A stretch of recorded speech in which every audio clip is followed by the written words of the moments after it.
Lynn a 25 ans. Elle se retrouve dans une cellule enfermée avec une quinzaine de femmes, majoritairement lesbiennes, qui ont tous été arrêtées dans le cadre d'une manifestation pour les droits LGBT. Dans la cellule d'en face, il y a à peu près autant d'hommes gays qui ont été arrêtés pour les mêmes raisons.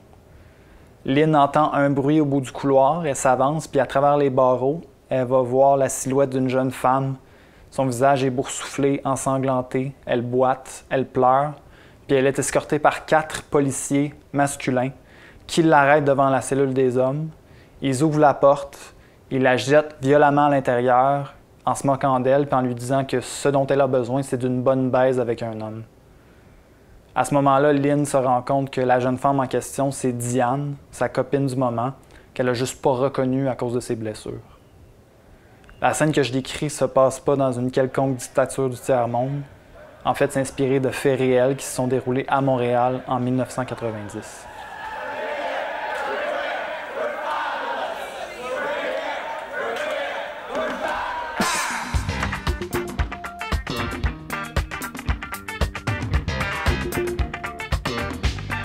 Arsenal, c'est un drame social anxiogène qui est filmé en 8 plans séquences immersifs et qui est imprégné de la culture punk, de la musique new wave et du nightlife montréalais des années 90. Le scénario s'inspire librement des événements du Sex Garage, qui est en fait une descente policière qui a eu lieu dans une fête LGBT+, au centre-ville de Montréal.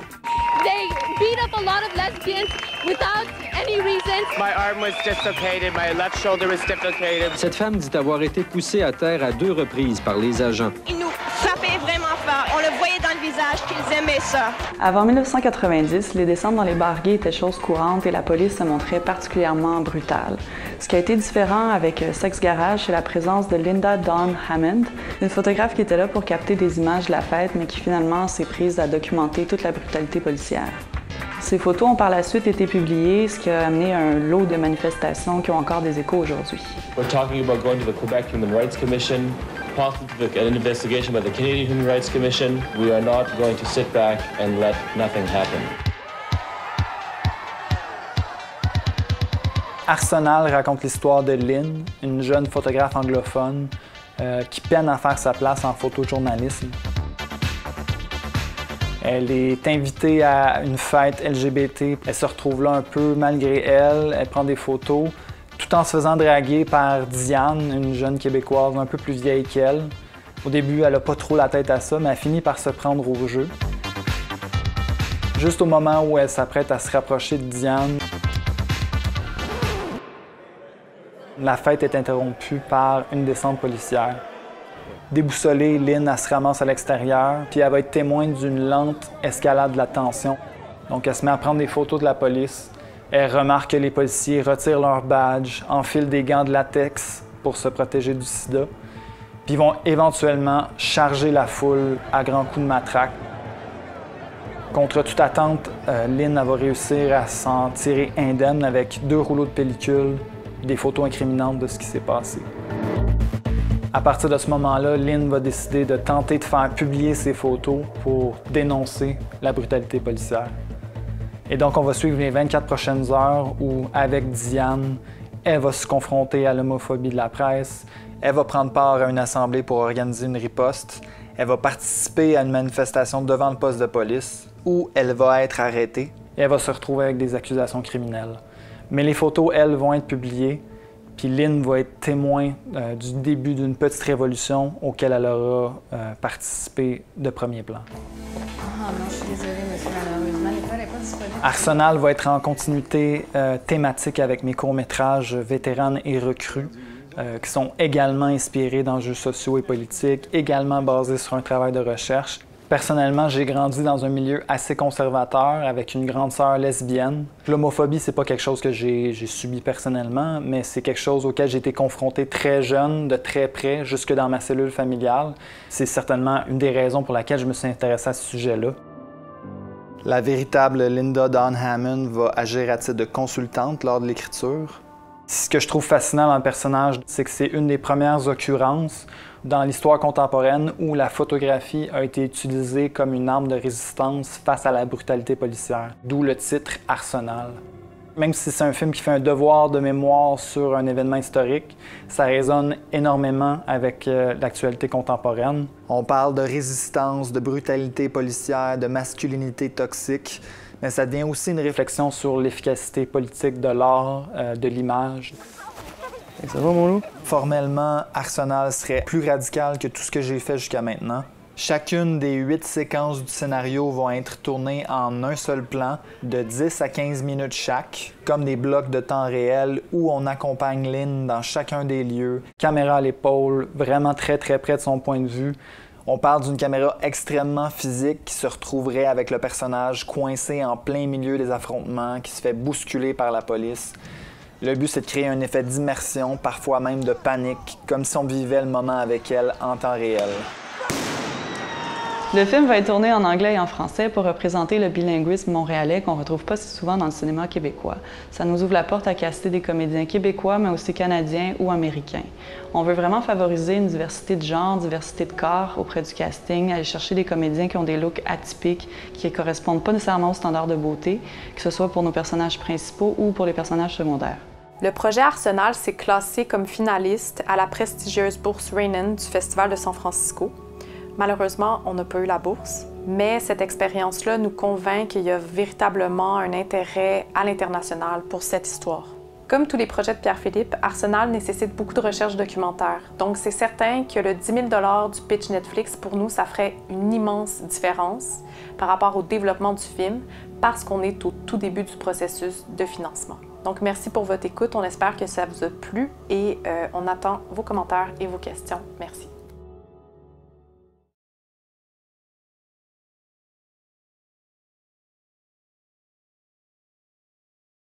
Bonjour, mon nom est Sariane Cormier, je suis scénariste et réalisatrice du film Au revoir Pluton, produit par Voyelle Film, donc Gabrielle Touka-Fréchette et Guillaume Vasseur.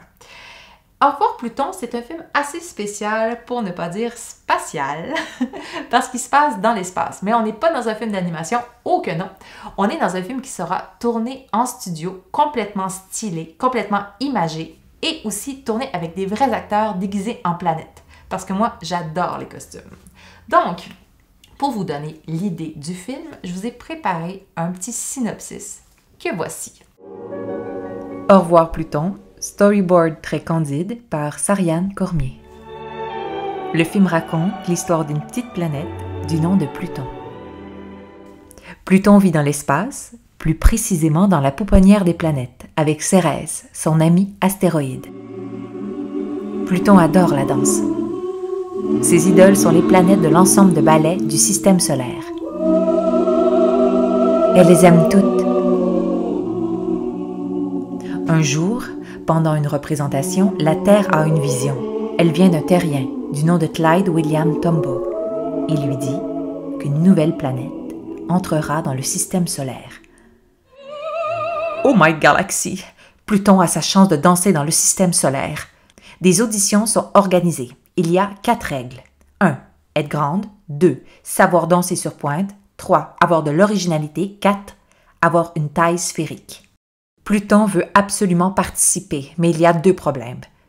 Elle ne danse pas le ballet mais la claquette. Et elle est trop petite, d'un petit centimètre, de rien du tout. Au moment où elle veut abandonner, Cérès vient l'encourager et lui dit « Tu dois leur montrer qui tu es vraiment, Pluton. » Alors, en audition, Pluton danse la claquette et émerveille le jury de planètes, sauf Neptune, qui reste dubitative. Pour être certaine de faire le bon choix, la Terre rencontre Clyde en rêve et lui demande qui est cette fameuse planète. Clyde lui répond que cette planète possède un cœur, pas comme les autres. La Terre sait maintenant que c'est Pluton. Pluton quitte la pouponnière de planète pour aller vivre au luxueux dortoir officiel du système solaire. Danse, répétitions, interviews, souper officiel, séances de photos, elle est une véritable star. Le nouveau spectacle « Mon vieux, tu m'as jeté sur une nouvelle planète » est un succès instantané. Le public raffole de la claquette et les critiques encensent Pluton. Avec les représentations et tout le tralala, Pluton n'a pas le temps de voir son ami Cérès. Leur amitié s'effrite, ce qui attriste beaucoup les 2 amis. En parallèle, la Terre est trop fatiguée par l'activité humaine et doit être alitée. Elle en parle avec Clyde, qui lui explique que c'est la conquête de l'espace. Les spectacles sont reportés. Profitant de l'absence de la Terre, Neptune décide de changer un numéro dans le spectacle et demande à Pluton de danser sans ses souliers de claquettes. Sans ses talons, Pluton est plus petite. Neptune le remarque et en fait tout un cas. Comme Pluton est trop petite et qu'un règlement est un règlement, Pluton doit retourner à la pouponnière. Mais il n'y a plus de place avec les grands et elle doit dormir avec les bébés. En plus, Cérès n'est plus son amie. Désemparé, Pluton décide de fuir, à la recherche d'un nouveau système solaire. Pluton entend alors une douce voix qui l'invite à la rejoindre. C'est le méchant trou noir, mais ça Pluton ne le sait pas. La Terre, Clyde et Cérès se rendent compte que Pluton n'est plus là et décident d'aller la sauver. Ils arrivent juste à temps. De retour à la maison, la troupe du système solaire statue que toutes les planètes ont le droit de danser, même s'ils sont trop petites, et ils créent un nouveau spectacle où tout le monde est accepté. J'ai demandé à mes voisins de me poser des questions sur le film. Voilà leurs questions.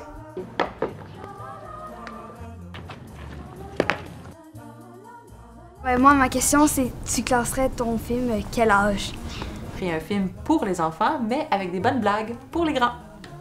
Comme d'après toi, ce serait un film de quoi? D'action, de peur, de comédie?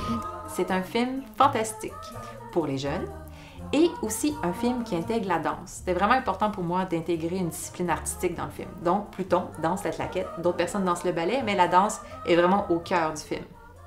T'as fait combien de films dans ta carrière? J'ai fait 4 courts-métrages. Donc, mon premier court-métrage s'appelle Les Vestiges, que j'ai tourné dans ma roulotte en Gaspésie. Mon deuxième court-métrage s'appelle La Volupté, qui est une adaptation de La Petite Fille aux Allumettes. Ensuite, j'ai fait Les Années-Lumière, qui est un film avec des extraterrestres. Et Amour, Amour, mon dernier court-métrage, qui est une adaptation de La Belle et la Bête. Au revoir Pluton est né un soir où j'étais à l'Université de Montréal pour suivre un cours sur les exoplanètes. Pendant mon cours, le professeur a dit une phrase, il a dit « Tout ce qui se passe dans l'espace, tout ce qu'on voit, les images, les dessins, tout ça, c'est vraiment de l'imaginaire parce qu'on n'est pas vraiment certain de tout ce qu'il y a dans l'univers. » À ce moment-là, j'ai pris un papier puis un crayon, puis j'ai dessiné ce dessin-là. Et j'ai écrit « Au revoir Pluton » parce que Pluton, c'est ma planète préférée. Pourquoi? Parce qu'elle a un cratère en forme de cœur. En plus des planètes, il y a un personnage très important dans le film qui s'appelle Clyde William Tombaugh. Clyde n'est pas une planète, c'est un humain qui a vécu sur Terre au début du 20e siècle et c'est le découvreur de Pluton. En terminant, vu que les planètes dans mon film vont être jouées par des préadolescents, j'ai décidé de m'inspirer de mes petits voisins parce que, en parlant avec eux, ils m'ont donné plein d'idées sur les planètes, sur les décors possibles. Quand je leur ai posé la question, pour vous, c'est quoi la plus belle planète, le plus beau cosmos, ils m'ont donné des réponses extraordinaires. Puis ça va vraiment m'inspirer. Merci beaucoup, puis je vous laisse avec leurs réponses. Moi, ma planète, je voudrais qu'elle soit recouverte de fleurs et de plantes. Elle serait brillante avec étoiles beaucoup dessus. Moi, elle serait ronde avec un signe d'hockey dessus. Moi, elle serait ronde avec une fille qui fait du ballet.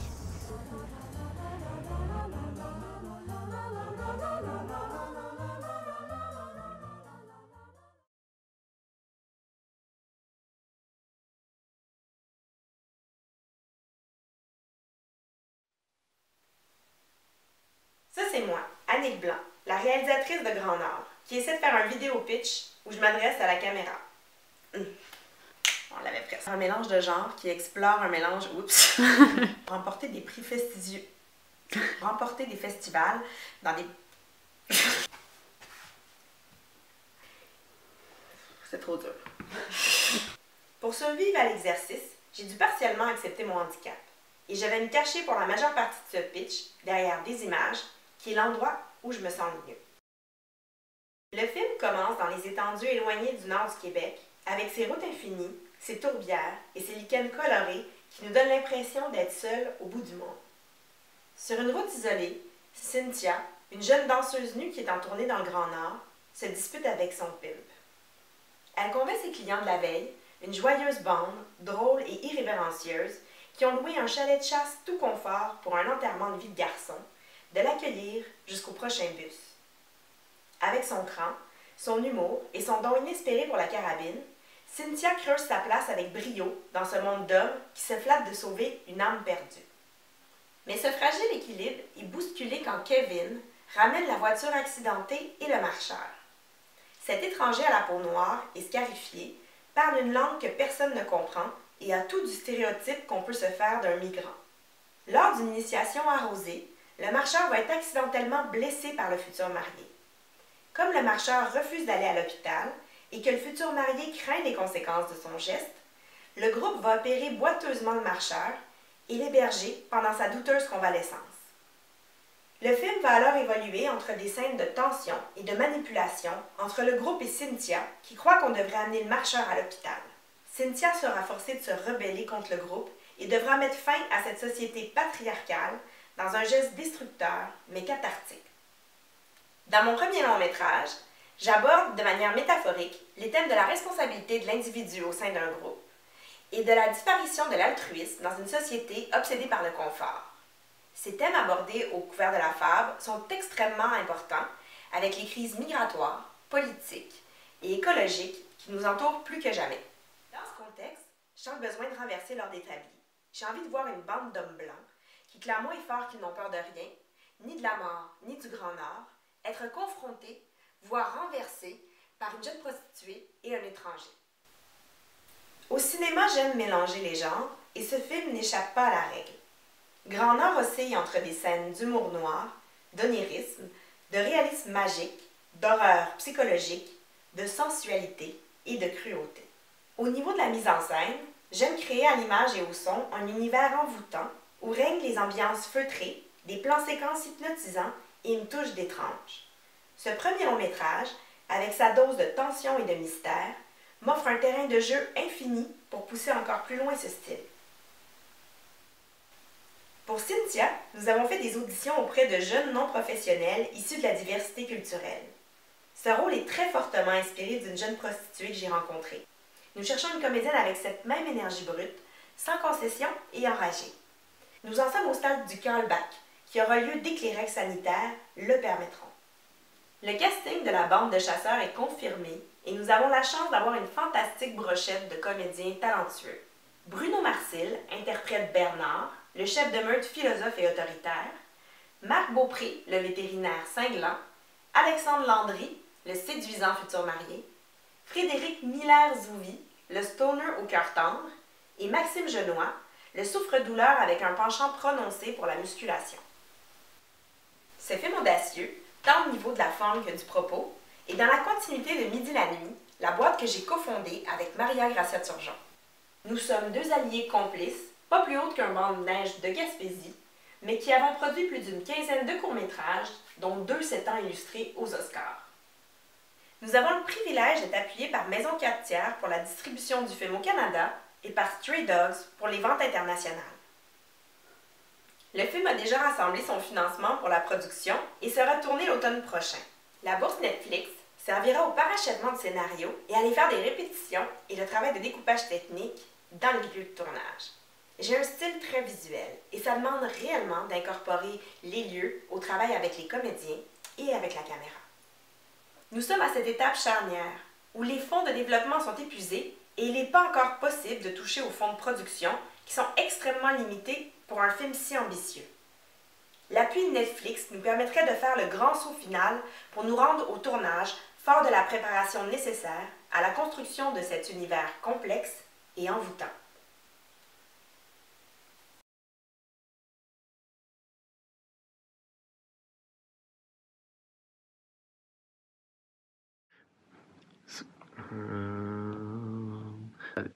Voyons, très peu de mouvement de caméra dans ce que je fais. Salut Netflix. Aujourd'hui, en fait, je vous présente Javotte, qui est initialement un roman de Simon Boulris. Javotte, c'est comme un anté-épisode contemporain de l'histoire de Cendrillon. Pourquoi j'ai acheté ce livre-là il y a 7 ans, quand j'ai commencé à travailler sur le projet, dans le fond? Honnêtement, j'ai aucune idée. C'est comme Javotte, c'est un espèce de vieux nom, il n'y a rien de particulièrement séduisant là-dedans.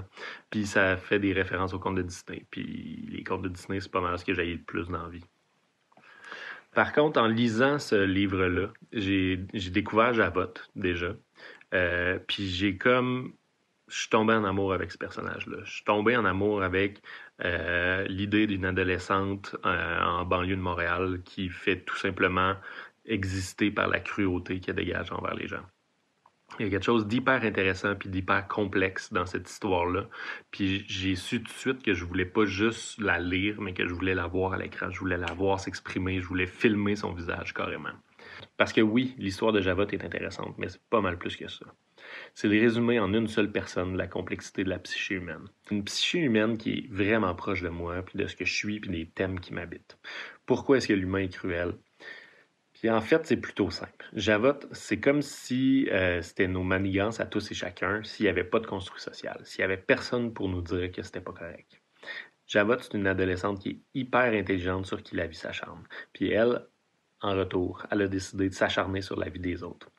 C'est pas nécessairement par vengeance, mais c'est surtout pour se donner la place qu'elle considère méritée dans le monde. Elle est aussi intelligente que narcissique puis histrionique. Cette décomplexion-là fait qu'elle pense puis elle pose tous les gestes que nous, on n'oserait jamais poser. On y pense, mais on le fait pas. C'est aussi super important pour moi de dire que je tourne de manière assez peu classique. Je tourne des scènes de manière assez picturale. Il y a très peu de mouvements de caméra dans ce que je fais. Il n'y a pas vraiment de chant contre chant, il n'y a pas vraiment de dialogue classique, il n'y a pas de grosses poursuites en voiture. J'aime vraiment ouvrir des cadres puis laisser le spectateur se promener là-dedans. Un peu comme les films de Roy Anderson, de Ida, de Pavel Pawlikowski,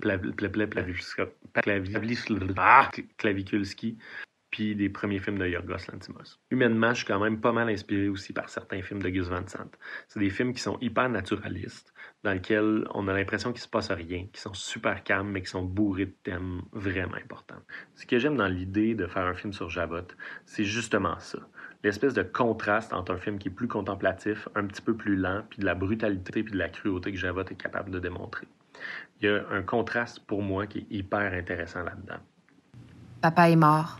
Ma vengeance est prête à faire de véritables ravages. Ça, c'est un point tournant du film. C'est là que Javotte décide qu'elle va devenir cruelle. Je trippe sur mon voisin, Luc Harvey. Le problème, c'est que Luc, lui, trippe sur Caroline, une espèce de bimbo tellement commune.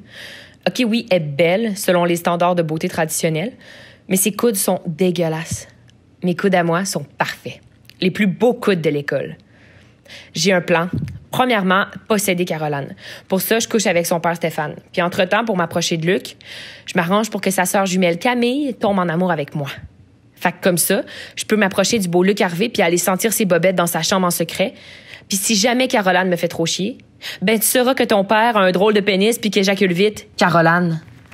À travers tout ça, il y a ma mère qui pense que mon père est mort par ma faute, puis Anastasie, ma sœur idiote que je contrôle à ma guise. Elle est tellement naïve, ça me fait presque pitié. Dans toute cette histoire-là, on entremêle la méchanceté, l'historique familial, la vengeance, la découverte d'une sexualité, disons-le, plutôt particulière, la présence du VIH, les jeux de pouvoir des groupes d'adolescents puis l'obsession sexuelle. La seule référence concrète au conte de Cendrillon arrive dans les dernières minutes du film. La mère de Javotte puis Anastasie leur annonce froidement qu'elle s'est fait un nouvel amoureux. En fait, c'est un simple clin d'œil qui vient faire un wrap-up de ce qu'on n'a jamais réussi à expliquer en étant enfant. Pourquoi X personne est aussi méchante?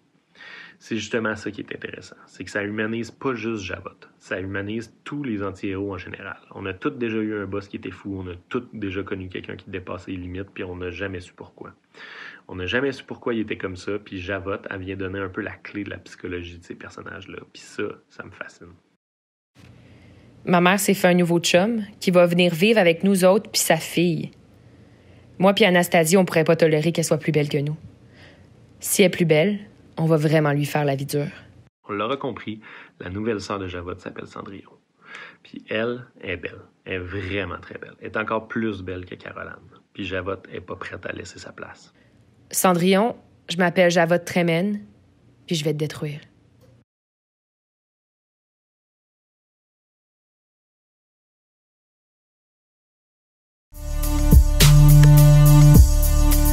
محبتنا حليب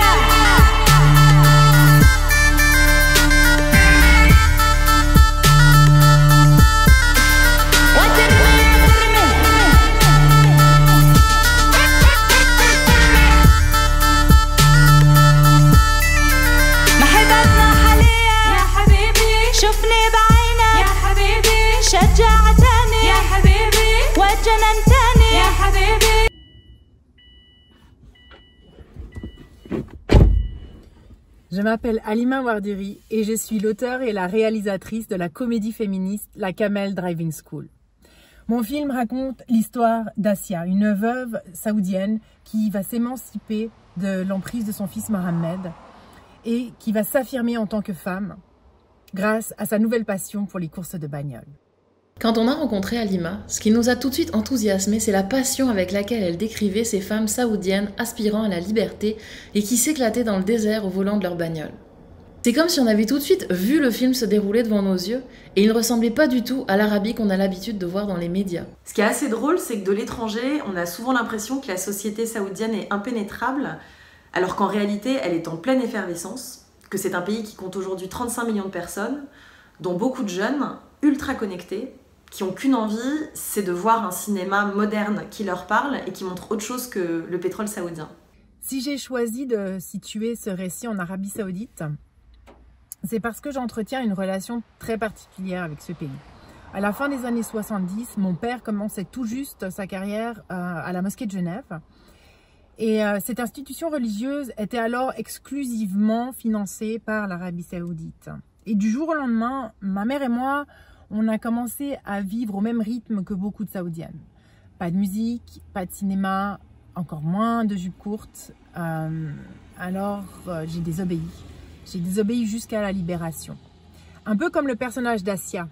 Et d'ailleurs, c'est pas anodin si je viens tout juste d'obtenir mon permis de conduire. La Camel Driving School est une comédie féministe, bien sûr, mais c'est aussi un film sur la relation entre une femme et son fils. Au début de l'histoire, Asia est une femme qui ne se pose pas de questions. Mais avec la mort de son mari et le besoin d'argent, tout change dans sa vie, parce qu'elle commence à travailler et qu'elle apprend à conduire avec l'aide des femmes de la Camel. La voiture, c'est un symbole de liberté. C'est aussi très spécifique à la culture saoudienne, mais c'est surtout le premier espace intérieur qui appartient exclusivement à Asia. À la Camel, les femmes ont un temps d'avance sur Asia. Elles incarnent la liberté, le plaisir, elles n'ont pas peur de leurs désirs. Le circuit sur lequel elles s'entraînent a la forme d'un clitoris géant. Au début, elle va cacher son émancipation, Asia, à son fils, parce qu'elle n'assume pas totalement encore. Et aussi, surtout en fait, parce qu'elle veut le protéger de cette société qui lui demande de devenir un homme autoritaire, alors qu'au fond, Mohamed n'est pas cet homme-là.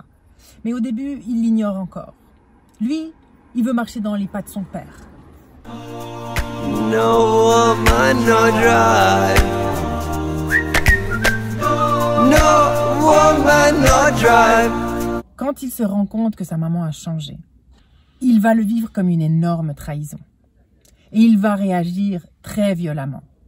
Seulement, à ce moment-là, Asia, elle a déjà bien ouvert les yeux et elle en a ras-le-bol de son comportement.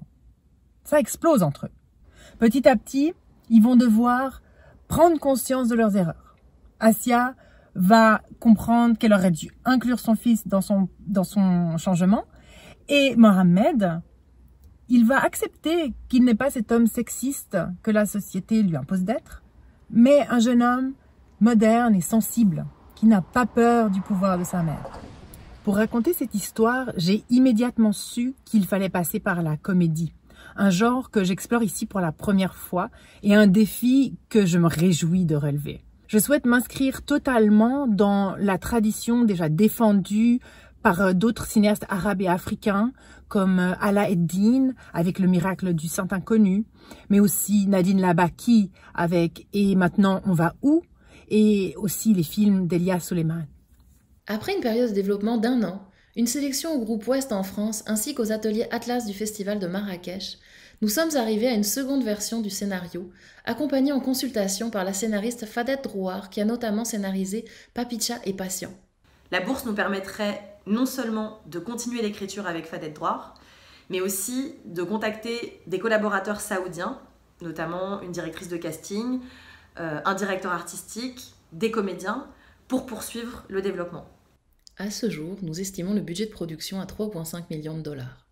Maintenant que le partenariat entre Indie-Prod et AREC est confirmé, nous avons l'ambition de monter une coproduction avec la Suisse puisqu'Halima possède aussi cette nationalité. Nous envisageons un tournage entre l'automne et l'hiver 2021 pour, on l'espère, présenter le film au Festival de Cannes 2022. En réalisant mon premier film en Arabie Saoudite, je souhaite retourner aux sources, dans le berceau de ma culture religieuse, et parler d'une Arabie différente de celle que mon père a voulu me léguer. Mais je sais aussi que même si les lois changent rapidement, c'est pas le cas de la tradition et des valeurs qui dictent encore le quotidien de nombreuses femmes en Arabie, mais également dans toutes les sociétés patriarcales à travers le monde. Et si la révolution tarde à venir, s'il faut attendre encore quelques années, alors j'aimerais que la Camel Driving School, à travers son histoire, nous fasse réfléchir à ces questions, tout en nous donnant du plaisir, beaucoup de plaisir. Live faster, young bad girls, do it well. Live faster, young bad girls, do it well. Live faster, young bad girls, do it well. Live faster, young bad girls, do it well. My chain hits my chest when I'm banging on the dashboard. My chain hits my chest when I'm banging on the radio. Get back, get down, pull me closer if you think you can hang.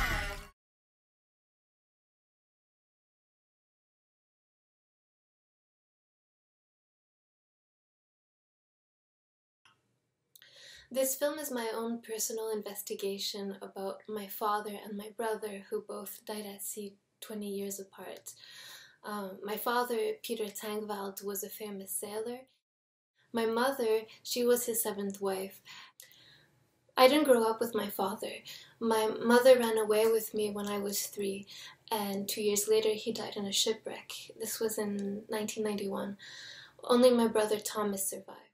But then, in 2014, Thomas disappeared at sea, and when I called the Coast Guard in French Guiana, where he was last seen, the lady told me, "We know who your father was, and we can't go on looking for your brother." So, and I understood what she meant. It was like our family was cursed, and I wondered how I could reconcile all of these stories of freedom with all of this loss and tragedy and chaos. And that's when I decided to do my own investigation into my family's story and my family secrets. What did freedom mean?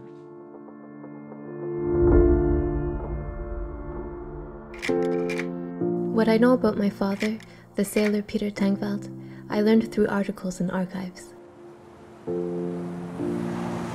La mer n'est pas le milieu naturel de l'homme. Ton père? J'ai senti tout de suite que c'était un homme qui n'était pas ordinaire. Voilà, on a 10 ans de nouvelles et c'est par cette lettre qui nous apprend la naissance de Thomas en mer. Parce que tout part de là, finalement. L'idée, c'était de suivre une famille avec une vie un petit peu exceptionnelle.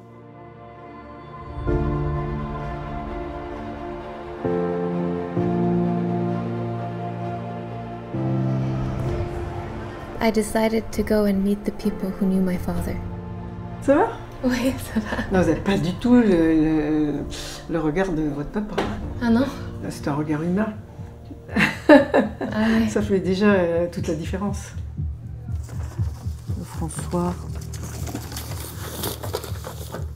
François de 15 mars 79, donc cette Française a été tuée par des pirates. Ça n'existe pas de perdre 2 fois quelqu'un sur un bateau. Mais lui, il a plein de morts. C'est incroyable. On peut se poser plein de questions. On peut se demander est-ce qu'il vivait trop dangereusement ou est-ce que lui était un homme dangereux?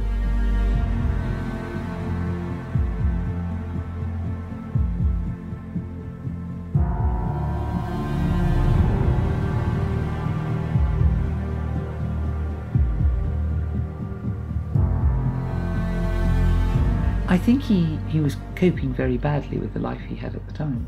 And maybe he wanted the freedom that Peter wanted.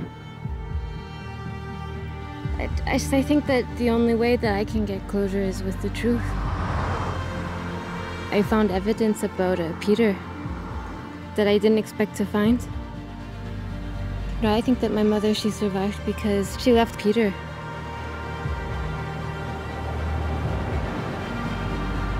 Je pense que la vérité la plus violente est toujours moins grave qu'un non-dit. Les enfants, eux, ils ont besoin de savoir d'où ils viennent, qui ils sont, c'est super important. Et quand on est bâti sur des mensonges, sur des choses qui ont été déformées, c'est extrêmement important d'avoir accès à la vérité. Parce que de toute façon, on y a accès un jour.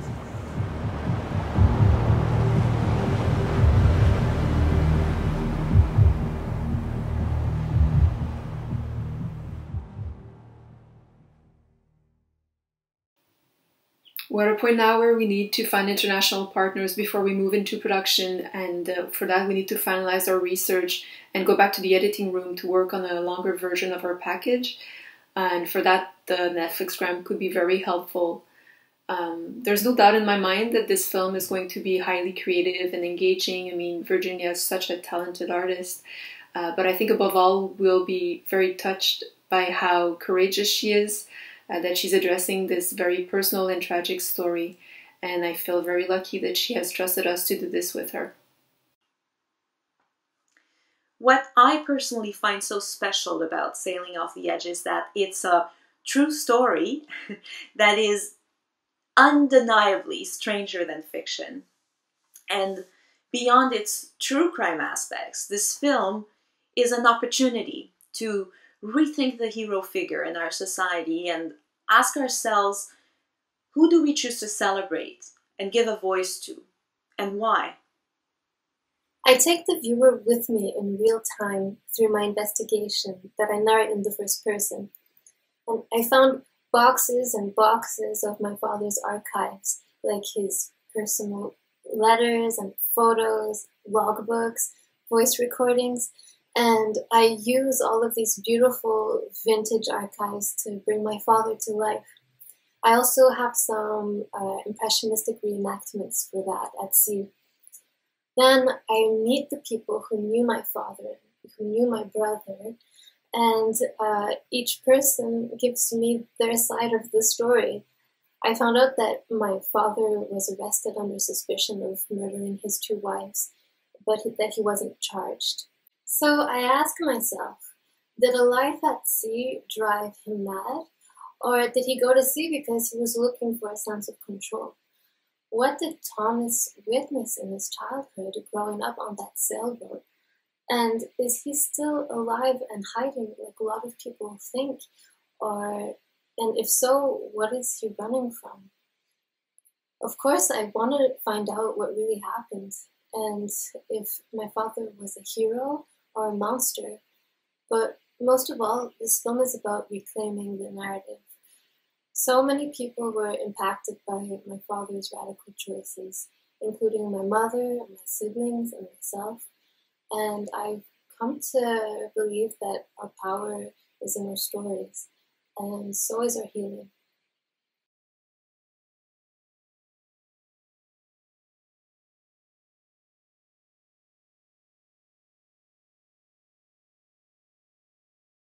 My name is Miriam Joubert. I'm a Tunisian-American filmmaker based in Montreal and the writer and director of Motherhood. Motherhood mixes elements of magical realism and psychological horror to tell the story of Salha, a Tunisian mother who has to confront the return of her eldest son, Malik, from Syria. Motherhood is my first feature film, and it's an adaptation of my last short film, Brotherhood. The journey of motherhood actually started in 2016, and it's pretty interesting. I took a road trip with my friend and cinematographer Vincent Gunfellow in the north of Tunisia. One day we encountered these 2 red-headed shepherd boys on the side of the road with a large herd of sheep.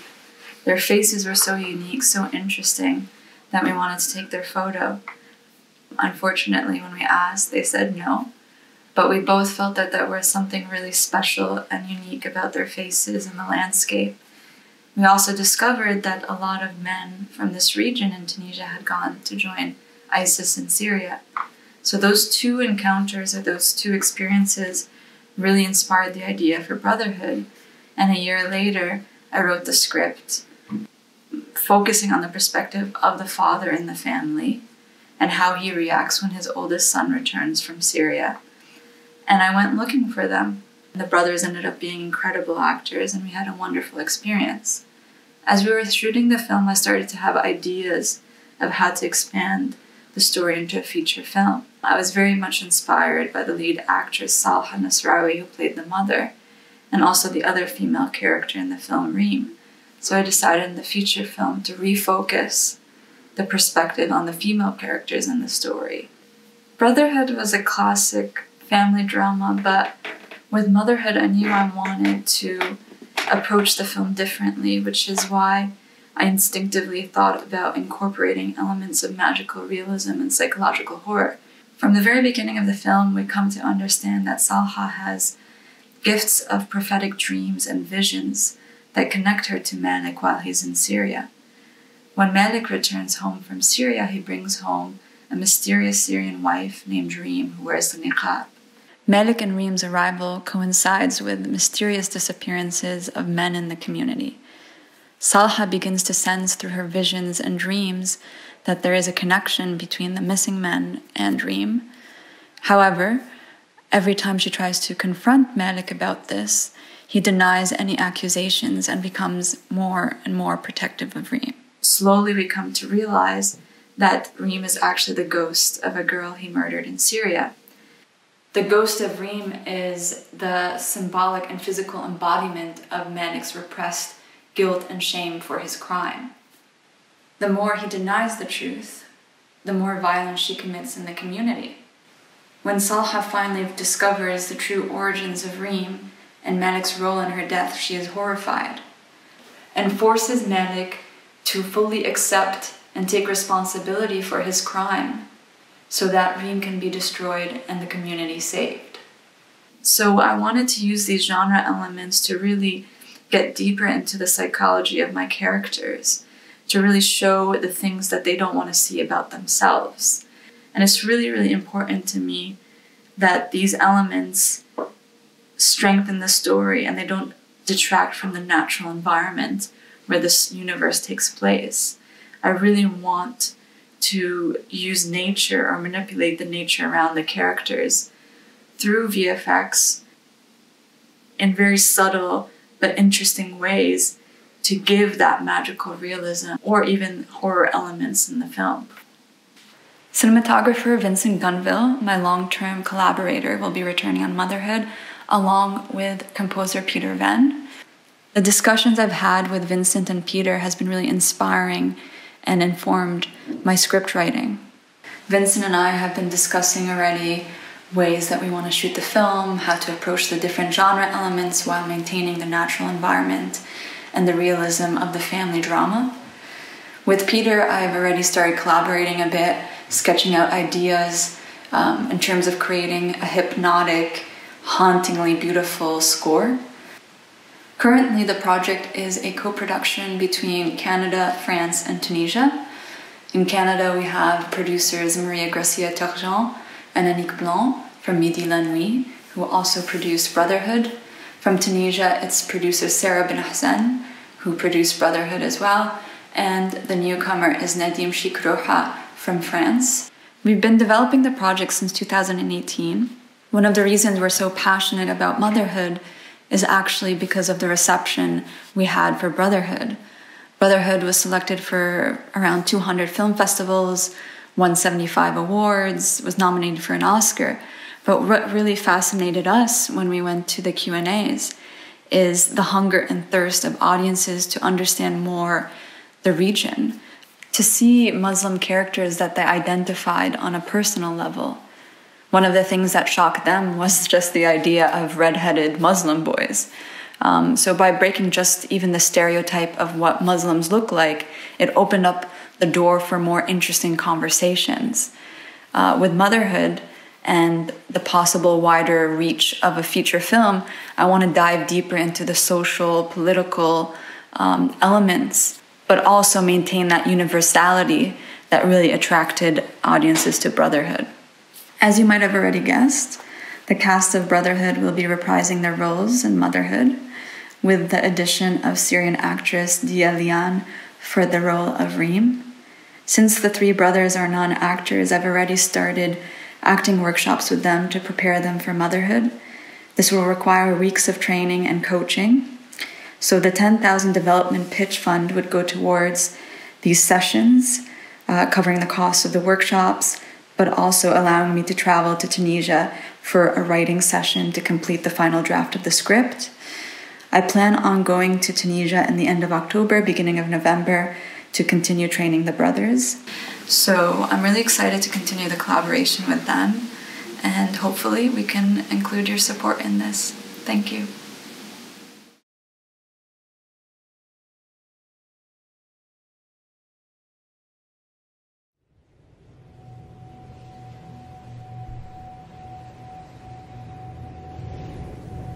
Querelle de Roberval, c'est un roman que j'ai écrit, qui est paru en 2018-2019 en France puis au Québec, puis dont je vais être le co-scénariste pour le film que Gabriel va réaliser. Querelle, c'est une fable sociale, mais qu'on approche comme une tragédie grecque. C'est un film qui veut questionner aussi la relation qu'il y a entre le soulèvement politique puis le soulèvement sexuel. Ça raconte l'histoire de Querelle, qui est un jeune homme gay, originaire de Montréal, donc d'une grande ville, puis qui décide de déménager en région, au Lac-Saint-Jean, dans la ville de Roberval plus précisément, pour travailler dans le milieu de la foresterie. Donc, il commence à travailler dans une scierie, mais très rapidement, il y a un conflit de travail qui se déclare dans la scierie où il travaille, notamment à cause des patrons qui amènent des cafés empoisonnés au Javex sur la ligne de piquetage pour nuire, pour empoisonner leurs employés. Le reste du film va raconter une espèce d'escalade de violence puis une escalade de révolte entre le patronat et les ouvriers. Quand j'ai lu le roman de Kevin, j'ai vraiment eu un immense coup de cœur, comme si le roman racontait tout ce que je voulais aborder au cinéma. Donc je l'ai immédiatement partagé à ma productrice Nelly, avec qui je travaillais déjà sur un autre film, en me disant qu'elle allait sûrement aimer l'histoire elle aussi, parce qu'on vient les deux d'une ville qui s'apparente beaucoup à Roberval, où la marginalité n'est pas vraiment tolérée. Et puis moi, ça faisait longtemps que je voulais faire un film sur des ouvriers, parce que mon père a travaillé en usine toute sa vie dans la région d'où on vient. Et puis j'ai vu à quel point les conditions de travail étaient difficiles. Et puis j'aurais vraiment aimé ça, qu'il puisse se battre contre le patronat avec ses collègues, mais souvent ces gens-là se sentent impuissants face à ça. Donc, c'est pour cette raison que je trouve que Querelle de Roberval, c'est une histoire aussi touchante. C'est que c'est une gang de gens ordinaires qui se rassemblent ensemble pour se révolter contre le patronat et qui vont au bout de leur colère sans penser aux conséquences. Mais je dois dire que la chose qui me donne vraiment envie de transposer cette histoire-là au cinéma, c'est Querelle, ce personnage tellement rafraîchissant qu'on ne s'attend pas à voir débarquer dans une ville comme Roberval. Querelle, c'est l'archétype du beau mâle gay qui laisse personne indifférent. À l'usine, les hommes hétéros n'approuvent pas son mode de vie, mais Querelle, lui, s'assume complètement, puis il prend même plaisir à leur raconter ses histoires d'un soir avec d'autres garçons. Puis au début de la grève, Querelle, c'est pas le plus politisé. En fait, il écoute pas vraiment durant les réunions syndicales, mais au fur et à mesure que le conflit va s'envenimer, il va se conscientiser aux enjeux de la grève et surtout grâce à Jésabelle, sa seule vraie amie à l'usine. Jésabelle, c'est une femme qui est dans un milieu d'hommes, qui a eu à se construire une carapace aussi pour évoluer dans ce milieu-là. C'est une femme qui intimide un peu ses collègues masculins. C'est une grande femme assez imposante, blonde, et qui tient des points de vue féministes en réunion syndicale, ce qui plaît pas à tout le monde. Elle va vraiment s'unir avec Querelle, notamment parce qu'elle est bisexuelle puis que Querelle est gay. Il y a une sorte de complicité qui va naître, puis une amitié nocturne aussi entre les deux personnages qui va être très importante dans le film. Querelle, c'est aussi un film polyphonique, donc avec plusieurs personnages secondaires qui sont très importants. Je vous en nomme quelques-uns en rafale. Brian Ferland, c'est le propriétaire de l'usine. Il a hérité de cette entreprise-là de son père. C'est l'héritier qui est allé étudier au HEC puis qui essaie de résoudre tout le travail par une série de chiffres, par une série de tableaux, ce qui fait pas plaisir aux ouvriers puis aux ouvrières. Ensuite, il y a le personnage du leader syndical, du délégué syndical qui s'appelle Jacques Fauteux, qui est un orateur hors pair, qui n'a pas peur de parler fort pour faire entendre les revendications de ses travailleurs et de ses travailleuses. Mais au fil du film, on découvre que les positions politiques et sociales de Jacques Fauteux sont beaucoup plus conservatrices que ce qu'elles en avaient l'air au départ. Ensuite, il y a trois personnages qui sont aussi très importants, qui flottent un peu sur le film. qui sont 3 personnages queer, 3 jeunes garçons qui viennent de familles d'accueil, de milieux très difficiles. C'est par exemple des personnages qui sont pas du tout politisés, puis qui vont même devenir des mercenaires pour le patronat. Donc Brian Ferland, le propriétaire de l'usine, va les embaucher pour brûler, le soir de Noël, la maison des ouvrières puis des ouvriers. Avec autant de personnages, l'idée c'est de faire un film de groupe avec ça pour bien mettre en valeur la multitude de points de vue, justement. Je pense que pour rester fidèle à la trame tragique et poétique du roman, on doit vraiment s'éloigner des conventions du cinéma social, éliminer tout traitement qui pourrait s'apparenter au documentaire. Moi, j'ai vraiment envie d'une mise en scène précise, avec un sens de la polyphonie, comme sait le faire un cinéaste comme Paul Thomas Anderson, avec son film Boogie Nights, par exemple, où il filme en plan séquence ces nombreux personnages dans un même lieu, en passant d'une discussion à l'autre, ce qui dynamise vraiment le tout et permet de développer justement le point de vue de chaque personnage secondaire. Par contre, quand vient le temps de filmer l'intimité avec Querelle, là, je m'éloigne de la démarche de ce cinéaste-là pour aller plus vers quelqu'un comme Claire Denis, qui a su filmer vraiment l'homo-érotisme comme on l'avait jamais vu dans son film Beau Travail. Je pense que ces choix de mise en scène-là viennent vraiment d'une envie profonde de faire un film généreux, qui pourrait plaire aux cinéphiles, aux spectateurs cinéphiles, puis aux spectateurs moins avertis, comme mon père, par exemple. Le projet est vraiment au tout début du développement, au tout début de la scénarisation. Donc, ce pitch-là, c'est vraiment une super belle occasion pour nous de lancer le projet dans l'univers, de le faire découvrir par l'industrie. Et la bourse nous permettrait à Gabriel et à Kevin de commencer officiellement la scénarisation du projet, donc de prendre le temps d'approfondir cette adaptation-là et d'en faire le film qu'ils souhaitent faire. Le roman de Kevin est sorti en France et il a obtenu un vraiment super bel intérêt de la part du succès critique mais aussi du public. Il a même été sélectionné pour le prix Médicis. Donc pour nous, il y a un naturel à vouloir monter une coproduction et on est donc à la recherche d'un coproducteur français. On pense vraiment que de par les thèmes du roman, mais aussi par le ton du film, il va y avoir un grand intérêt du côté de la France et même de l'Europe plus largement. Une de nos grandes inspirations, c'est Atlantique de Mati Diop, parce que c'est également un premier film, mais qui a su s'illustrer de façon exceptionnelle. Et on a l'ambition, avec Querelle, d'arriver à un niveau aussi formidable que celui-là.